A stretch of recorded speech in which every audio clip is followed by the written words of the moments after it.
Hearing a clicking in your Kona EV when you turn on the heat? Yes, you can fix this yourself. It's not a massive repair, just one specific part failing because the wrong coolant was used at the factory.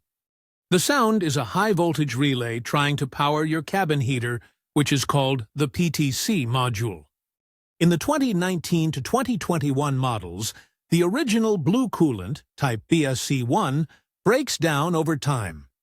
It forms tiny white crystals that look like sediment, and this gunk clogs the heater's small internal passages.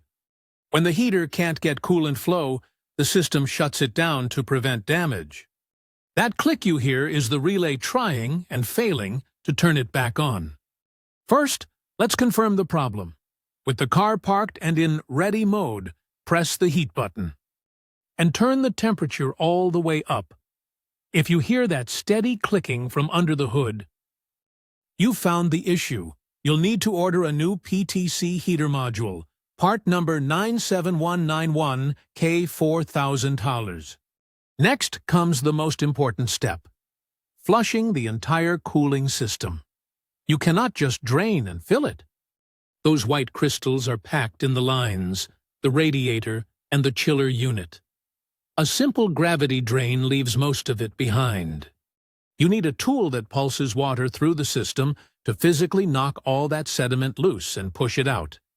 This is the most labor-intensive part, and it's why Hyundai issued Service Campaign T9Q to fix this.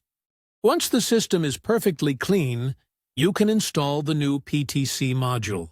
It's located at the front of the car, under the plastic covers, and is a straightforward swap with a few hoses and electrical connectors.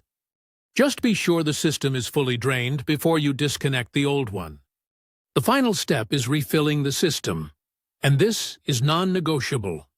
You must use the updated pink-colored low-conductivity coolant, type BSC2. Low conductivity is a safety feature in an EV system. If you refill with the old blue BSC1 fluid, you guarantee this problem will happen all over again. If you skip that power flush, the leftover crystals will clog and destroy your new heater module, wasting the part and your time. Before you order anything, check your coolant reservoir for any white sediment settled at the bottom.